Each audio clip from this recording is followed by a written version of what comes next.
브로셔에 나와 있는 대로 이제 저를 포함해서 그 4명이 그 전후 1970년대 연구의 팀으로 구성되어 있습니다. 저는 한국 근현대 미술을 좀 공부해 왔고요. 뭐 제가 조각적으로 좀 많이 하는 것으로 되는데 사실 저 회화도 많이 합니다. 그래서 이번에 좀 집중적으로 좀 공부를 해볼까 하는 마음에 이 팀에 참여하게 되었고요. 저희 팀은 다른 팀과 다르게 책임 연구원이 2명으로 되어 있습니다. 그래서 저뿐만 아니라 정무정 교수님이 책임 연구원으로 같이 계십니다. 정무정 선생님 아시다시피 덕성여대 미술사학과에 재직하고 계시고 추상표현주의에 대한 연구를 하셨지만 우리나라 앵포르멜에 대해서 상당히 깊이 있는 연구를 해오셨고 또 그 관련 글을 써 오셨습니다. 요즘에는 그 국제화에 대한 관심이 상당히 높으셔가지고 록펠러 재단과 한국미술계에 대한 연구를 지금 진행하고 계시고요. 상당히 많은 글을 써오셨기 때문에 한국 현대미술에 대한 그 흥미로운 논의를 해주실 거라고 생각을 합니다. 송혜경 선생님은 그 원래 이제 조선 후기 회화사 연구를 주로 많이 해오셨었는데 이제 근래에는 그 지경을 넓히셔가지고 그 현대 한국 현대미술까지 아우르고 계십니다. 그러니까 전통에서 현대로 이어지는 이 그 다양한 논의를 하실 수가 있고 또 최근에 대한민국의 역사 한국화로 보다라고 해서 20세기의 한국 미술 동양화단에 대해서 상당히 깊이 있는 그 책을 그 출간하시기도 하셨습니다. 자 그리고 신정훈 선생님께서는 그 뉴욕 빙햄턴에서 그 학위를 받으셨고요. 지금 한국예술종합학교 학술연구 교수로 재직 중이십니다. 지금 보시다시피 포스트 민중 시대의 미술이란 그 논문도 발표하셨고 현실과 발언에 대한 연구도 해오셨습니다. 지금 우리가 이제 논의 중에 그 모방과 필연이라는 그 키워드 속에 포함되어 있지 않지만 상당히 내포되어 있는 그런 우리가 서구 화단을 모방하면서 그것을 어떻게 우리화하는지 그 과연 필연성이 있는지 이런 문제를 많이 다루게 되는데 그런 논문을 발표하셔가지고 한국 현대 화단에 대한 관심을 보이셨습니다. 그래서 4명이 이제 1950년대, 60년대, 70년대를 이제 살펴보게 되는데요. 사실 우리 4명이 어떤 특정 시기를 나누는 것은 아니고요.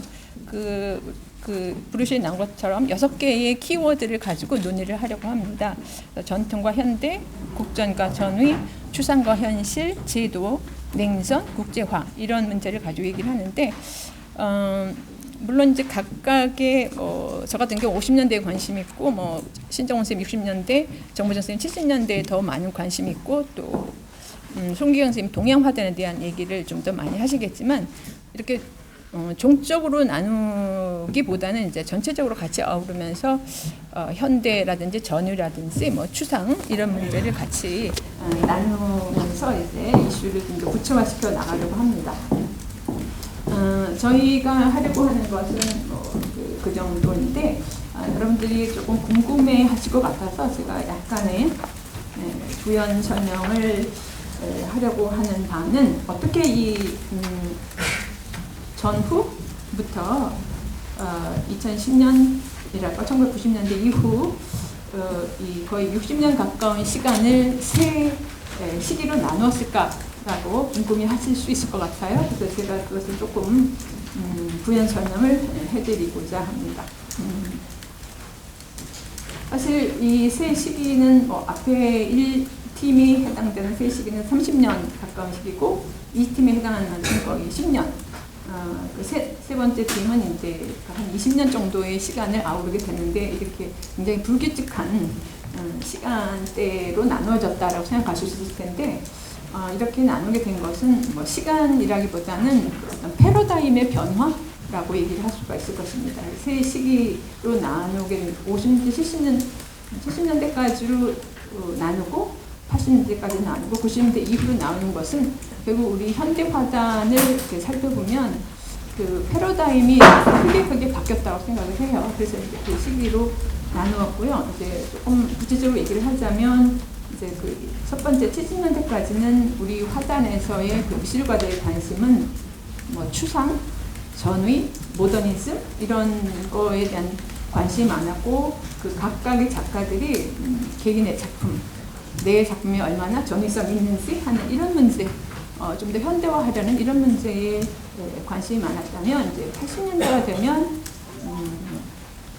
어떤 개인보다는 어떤 그 현실 참여, 시대 정신, 그런 어떤 사회나 정치 문제, 집단의 어떤 이슈 이런 것에 더 많은 관심이 있고 오늘 타이틀에서 볼 수 있듯이 운동이라는 것이 굉장히 중요한 그 개념으로 들어간다고 생각을 합니다. 80년대를 나누었고 그 다음에 90년대가 되면 사실 뭐 우리가 88 올림픽 이후 89년에 베를린 장벽이 무너지면서 우리나라뿐만 아니라 국제적으로 상당히 그 패러다임이 또 바뀌게 되잖아요. 그런데 그 이후로 이제 나누게 되었습니다. 그래서 이 세 시기는 그 적당히 자른 것이 아니라 상당히 고민을 해가지고 팀으로 나누어졌다라는 걸 말씀드리고 싶습니다. 그런 작가나 그 패러다임 변화, 그 미술 작품에서 나타나는 패러다임 변화도 있지만 실질적으로 그 제도적 측면에서도 50년대는 70년대, 50에서 70년대는 많은 작가들이 이제 국제에 대해서 반발을 하면서 여전히 국제는 굉장히 중요한 그 시대였죠. 반국전 선언을 했다는 자체가 국제에 대한 관심이 컸다라고 얘기를 할 수가 있습니다. 그 다음에 이제 81년에 국정원이 막을 내리게 되고 물론 70년대부터 시작됐지만 본격적인 민전 시대가 되는 거죠. 그러면서 또 다양한 그 미술 단체들이 생기고 소그룹 활동이 활발하게 되는 시대이기도 합니다. 90년대는 그런 민전 시대는 거의 갔다라고 볼 수가 있고요. 대신 이제 사립미술관이라든지 대한공간 같은 것들이 굉장히 중요하게 대두되고 또 이전까지만 하더라도 화가들이 세계 미술의 흐름, 국제화의 흐름을 어떻게 공부해가지고 따라갈 것인가에 대한 관심이 컸다면 이제는 90년대가 되면 우리도 이제 비엔날레를 개최하는 시대가 되기 때문에 이제 세계의 미술 흐름과 거의 동시대성을 띠게 되는 시대이기도 합니다. 그래서 60년이라는 시기는 이렇게 큰 그 틀로 세 수로 나눌 수 있다고 생각했기 때문에 우리가 세 시기를 나누어서 살펴보도록 되어 있습니다. 일단 뭐 제가 거칠게 오늘 지금 말씀드린 거고요. 이제 보다 구체적인 내용은 이제 세 분의 책임 연구분께서 이제 발표를 하시면 들으시고 또 여러분들 의견을 좀 많이 개진해 주시면 좋겠습니다. 저는 이것으로 마무리하겠습니다. 네, 발표를 시작하도록 하겠습니다. 해방 이후 1970년까지 한국 사회를 지배한 주요 키워드의 하나는 현대화였습니다. 사실 식민 지배에서 벗어나 새로운 국민 국가를 형성하는 데 있어 식민 잔재의 청산과 국제 교류를 통한 현대화는 한국 사회 모든 분야를 주동한 기제라 해도 과언은 아닙니다. 따라서 전후부터 1970년대 연구팀은 이 시대를 관통하는 핵심 키워드로 현대를 제시하며 이 시대를 현대의 욕망으로 규정해 보고자 합니다. 연구팀은 지난 분기부터 이 시대의 미술 문화를 들여다보기 위해 기초 사료를 검토하였고 이를 바탕으로 앞으로의 연구 방향을 6가지의 키워드로 정리하여 보았습니다. 현대와 전통, 국전과 전위, 추상과 현실, 제도, 냉전, 국제화는 이 시대에 생산된 문헌자료에 반복적으로 논의되는 이슈들로 서로 밀접하게 연결되어 있지만 동시에 다른 모양을 하고 있는 이 시대를 들여다보는 창문들입니다. 다음은 각각의 창문을 통해 논의하고자 하는 방향을 정리한 것입니다.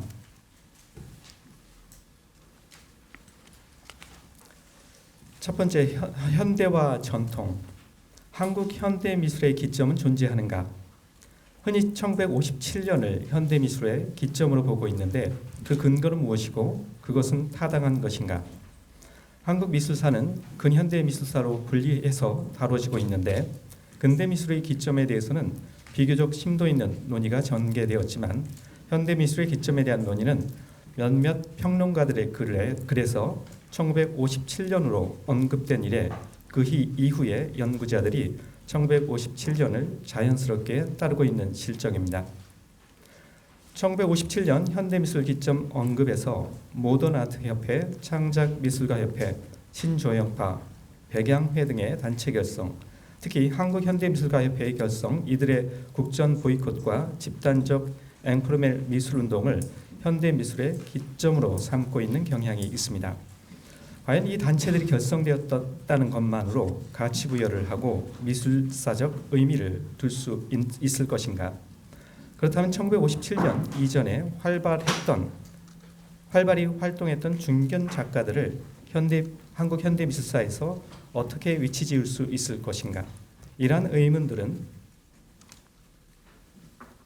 예컨대 이제 이런 작가들을 생각을 해볼 수 있겠습니다. 이러한 의문들은 결국 한국 현대미술의 기점 논의에 대한 근본적 재검토를 시사하며 궁극적으로 현대성을 구성하는 요소에 대한 논의의 출발점이라 하겠습니다. 한편 20세기 한국 미술가들은 현대화에 대한 욕망만큼이나 전통에 대한 강한 애착을 갖고 있었습니다. 각 시기마다 작가들의 전통관에는 차이가 있지만 전통에 대한 관심은 지속되었습니다. 국제교류가 본격화되면서 국제적 경쟁력을 높이기 위해서는 국가나 국민의 정체성을 획득할 필요가 있었고, 따라서 전통의 소환 욕구는 더욱 강해졌습니다. 이런 이제 하종일의 작품에서 언급이 되는 오방색이라든가 아니면 박서보의 작품에서 논의되는 노장 사상을 그 예로 들어볼 수가 있겠습니다. 한국 현대미술에서 현대와 전통은 상반된 것이 아니라 분리 불가능한 상태로 존재하며 지속적인 관심거리였다는 점에서 1950년부터 70년대의 미술가들이 현대화에 대한 관심과 함께 어떠한 전통을 소환하였고 어떠한 방식으로 계승하고자 했는지에 대해서도 검토해보고자 합니다. 두 번째, 국전과 전이 1950년대부터 70년대 미술계를 들여다보면 미술가들의 가장 큰 관심의 대상은 국전이라 해도 과언이 아닐 것입니다. 그러나 국전은 주로 비판의 대상이 되었을 뿐 실제 국전 출품작에 대한 연구는 근대기의 조선 미전의 출품작에 대한 연구와는 비교하기 어려울 정도로 미미합니다. 이번 프로젝트에서 국전의 제도뿐 아니라 출품작들을 살펴보고자 합니다. 한국 현대미술 연구자들은 반복적으로 국전에 대해 비판적인 언수를 쏟아내지만 진작 국전에 출품되었던 작품들을 자세히 살핀 적이 거의 없습니다.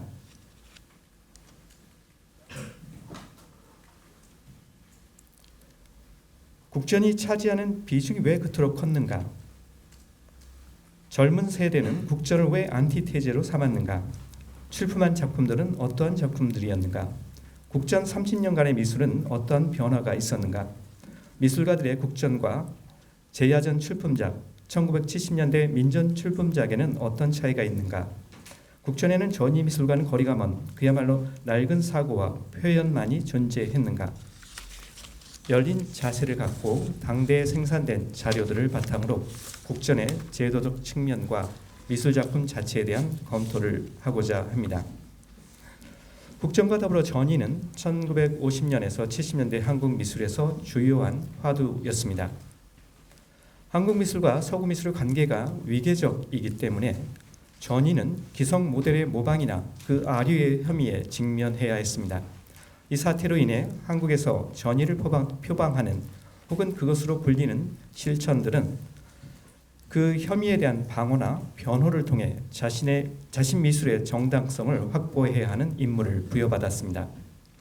한편 전이가 무엇에 대한 대응 내지 거부를 통해 정의되는 것이라면 한국 미술에서 그 대상은 국전과 아카데미즘에 대한 대응으로 이해할 수 있을 것입니다. 따라서 한국의 국전이 실제로 무엇을 이뤄냈는지, 그것은 한국 미술의 생산과 문화에 어떠한 영향력을 발휘했고 어떤 의미에서 지금까지 존속하는 어떤 가치, 제도, 관념을 만들어냈는가에 대한 논의는 필수적입니다. 다른 한편으로 전이는 상업주의로부터 일정한 거리를 두곤 하는데 과연 그런 정도의 상업주의가 한국 미술에 작동한 적이 있었는지 확인할 필요가 있습니다. 세 번째, 추상과 현실. 1950년에서 70년대 한국 현대 추구의 주요 미술 형식은 추상이었습니다. 추상적인 형식과 관련된 논의와 작품은 이미 1930년대 말에서 1940년대 초 일제 강점기 조선 화단에 등장한 적이 있지만 널리 반향을 일으킨 것은 아니었습니다. 따라서 1950년대 초 강력하게 부상한 추상에 대한 관심에는 이전과는 달라진 배경이 고려될 수 있습니다. 전쟁 직후 고립이나 소외의 초조감으로 인한 국제적 동시성의 열망이 표면적인 것이라면 근각오와 결부된 양식이나 미학에 대한 의도적 망각과 새로운 시작의 의지는 근원적인 것으로 보입니다. 그러나 그것이 일치된 양상의 추상 미술의 등장을 의미하는 것은 아니었습니다. 이런 다양한 그 추상 양식을 살펴볼 수 있다는 거고요. 한국 미술 속 추상의 다양성에 대한 관심은 한국에서 추상에 대한 지배적인 관념이나 실천의 부재를 의미합니다. 앞으로 연구되어야 할 것은 바로 한국의 추상이 취한 다양한 양상들을 일별하고 그것의 의미를 파악하는 일입니다. 이와 관련해 여러 가지 질문이 던져질 수 있습니다. 특정 추상이 특정 시기에 왜 지배적이 되었는가? 그 과정은 순탄하게 진행되었는가? 이것은 기존 미술사 서술의 주요 추상의 사례들, 즉 앵포르멜, 기하학적 추상, 단색 회화 등의 구상과 지속의 조건에 대한 논의입니다. 그러나 동시에 물어야 할 것은 동시기 그 모델 이외의 다른 추상의 모델에 대한 것입니다. 지배적 운동으로 범주화되었지만 다른 면모를 갖춘 것이나 혹은 그 범주 외부에 놓인 추상의 다른 사례들에 대한 확인과 논의가 필요합니다. 한국 추상을 설명하는 이론 내지 정신은 무엇인가? 서구의 경우 언급될 수 있는 순수, 자율성, 예술을 위한 예술 등의 관념은 얼마나 뿌리 깊게 작용했는가?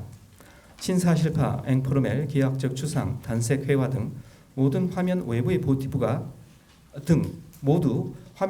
모티프가 연상되거나 레터릭, 즉 민족, 현실, 생활, 도시, 한국적 등과 같은 그러한 수사들이 수반되는 일은 어떻게 설명될 수 있는가? 저희 팀이 이 이슈를 추상의 대꾸어로 현실을 제시한 이유가 바로 이 때문이었습니다. 세 번째, 추상은 미술 형식을 넘어 일종의 태도나 가치관과 연관된 것은 아니었는가? 도덕적인 가치가 부여됐던 것은 아니었나? 즉 회화가 대상의 모방이 아니라면 결국 그리는 이, 다시 말해 그 화가의 개성, 인성, 생활 등이 나오는 것은 아닌가?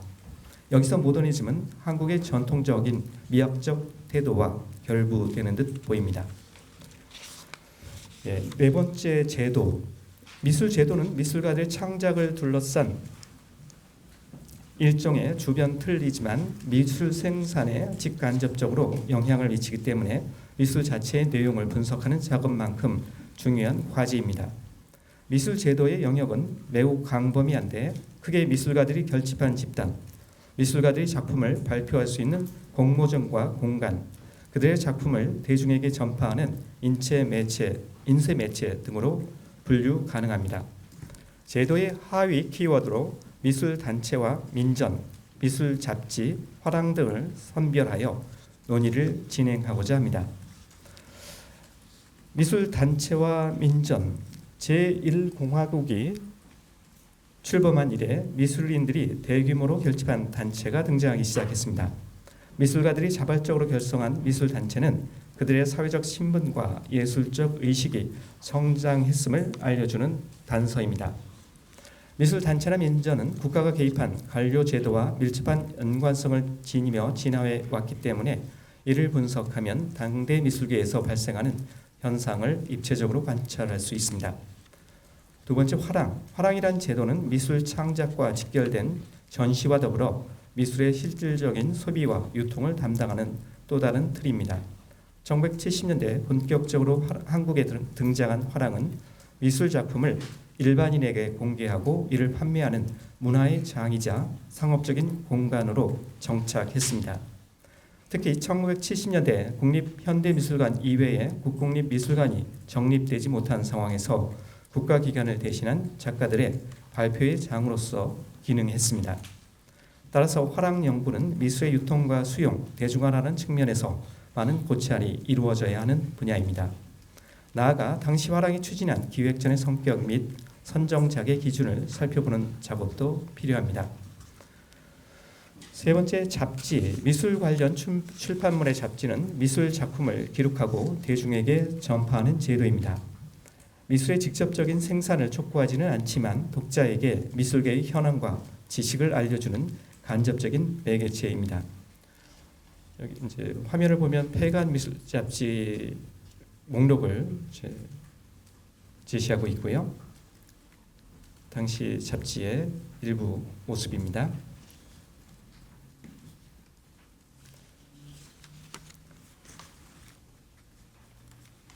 미술 서적의 활발한 출판은 작가와 작품에 대한 사회적 인지도와 대중성을 높였을 뿐 아니라 미술 애호가나 수집가들도 동시대 작품을 쉽게 접할 수 있는 기회를 마련했습니다. 작가와 작품 연구만큼 미술 잡지의 출판 현상도 당시의 미술 인식을 보여주는 중요한 잣대라 할 수 있습니다. 다섯 번째, 냉전은 전후 1970년대까지 한국 문화 전개에 있어 영향을 끼친 중요한 외부적 조건이자 한국 문화의 성격을 규정지은 요인입니다. 1940년대 후반 이후 소련과 미국이 세계 각국을 서로의 진영으로 유인하기 위해 시행한 원조는 냉전 시기 문화를 고찰하는 데 있어 핵심적 키워드라 할 수 있습니다.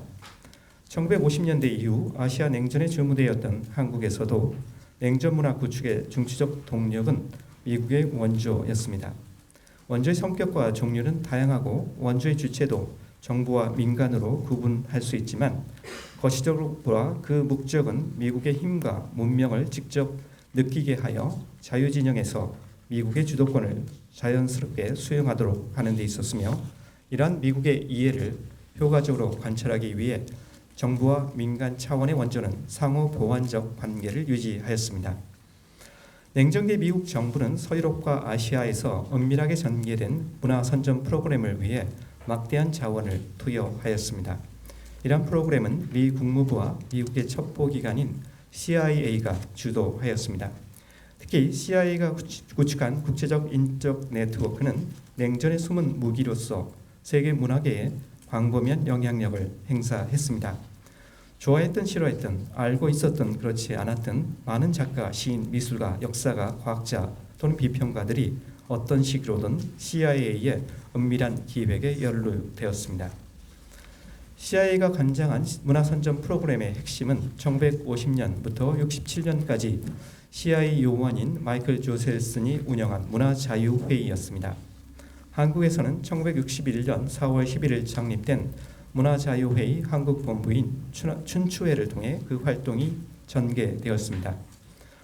아시아의 전통과 종교에 대한 우호적 논의 및 현대화와 전통의 관련성 연구를 소련의 모델로 향하는 아시아 지식인들을 붙들 수 있는 대안으로 제시했던 춘추회는 경제 성장, 민주주의의 장래, 전통과 현대화의 관계 등에 관한 세미나를 주최하였는데, 특히 미술 분야에서는 동양과 서양의 미술, 혁명과 예술의 자유, 현대 예술과 한국 미술의 방향, 한국 미술의 현실, 한국 미술의 발전 등을 주제로 세미나를 개최하여 표현의 자유와 민족문화 전통의 중요성을 일깨우고 매년 초대전을 열어 발표의 기회를 제공하였으며, 파리 랑베르 화랑에서 한국 미술전을 개최하여 국제미술교류의 기회를 제공하였습니다. 이러한 활동의 전후부터 1970년대 한국 미술계를 바라보는 핵심 키워드가 총망라되어 있다는 점에서 이 시기 한국 미술의 전개에 미국의 문화선전 프로그램이 어떠한 영향을 끼쳤는지 살펴보는 것은 새로운 한국 미술 담론 형성에 있어 중요한 부분이라 하겠습니다. 이것이 제1회 국제문화자유회의가 열렸던 1950년 6월 26일입니다.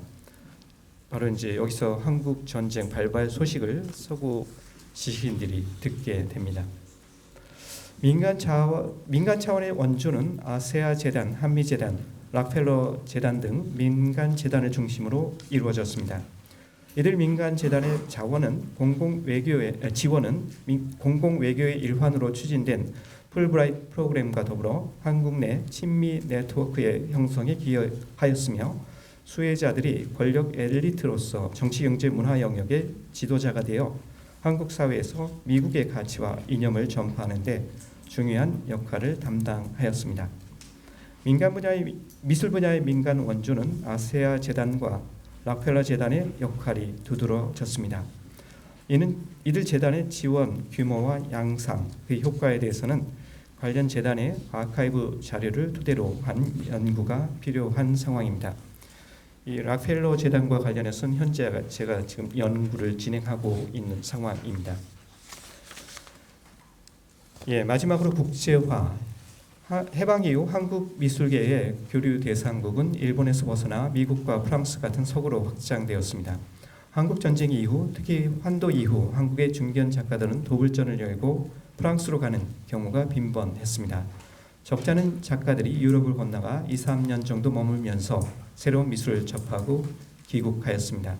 한편 미국과의 교류는 신진 작가들의 유학과 더불어 미술 전시회를 통해 교류가 적극적으로 이루어졌습니다. 이러한 해외 교류는 국내 화단에 적잖은 영향을 미쳤고 따라서 현대 미술의 형성과 전개를 논의하면서 간과할 수 없는 주제입니다. 대략적으로 저희 그 연구팀의 연구의 방향은 이와 같은 내용입니다. 6개의 키워드를 제시를 했는데 저희가 오늘 여기 오기 전에도 점심을 같이 하면서 이 6개 키워드를 가지고서 이제 각 연구원들이 어떻게 이 앞으로의 연구를 진행할 것인가에 대한 논의를 좀 나눠봤습니다. 그래서 이 6개의 그 키워드 자체를 다시 또 해체를 해가지고 각각 이제 몇 개의 키워드를 각 연구원들이 이제 그 중점적으로 살펴보되 앞으로 이 시기에 그러니까 전후부터 70년대까지 생산이 된 1차 문헌 자료 이것을 이제 축적을 하고 그 축적된 자료를 각 연구원들이 갖고 있는 키워드를 중심으로 해서 그러니까 각 연구원들이 서로 다른 관점에서 그 1차 문헌을 바라보게 되는 거죠. 그런 방식으로 앞으로 연구를 진행할 계획입니다. 그리고 각각의 이제 키워드는 논의의 기간도 차이가 있을 겁니다. 1차적으로는 처음에 3개, 그러니까 현대와 전통, 국정과 전위, 추상과 현실 이 3가지 키워드는 아마도 이 연구가 진행되는 동안 끝까지 진행이 될 것으로 생각이 되고요. 나머지 제도, 냉전, 국제화는 아마 한두 분기 정도의 논의로 이 연구가 이루어지게 될 것으로 보입니다. 대략 이것으로 저희 그 연구팀의 발표는 마치도록 하겠습니다.